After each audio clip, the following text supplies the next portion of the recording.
Why the secrecy? Well, who were these men?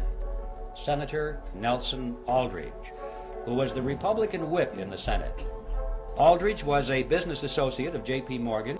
He was the father-in-law to John D. Rockefeller Jr., which means, of course, that eventually he became the grandfather of Nelson Rockefeller, our former vice president. The second person at the meeting was Abraham Piatt Andrew, who was Assistant Secretary of the Treasury.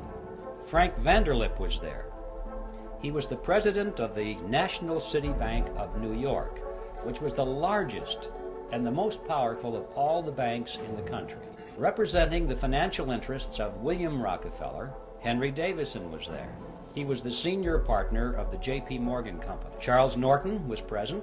He was the president of the First National Bank of New York, which was another one of the giants. There was Benjamin Strong, who was the head of J.P. Morgan's Bankers Trust Company. And finally, there was Paul Warburg, who was probably the most important of all the men there because of his knowledge of banking as it was practiced in Europe.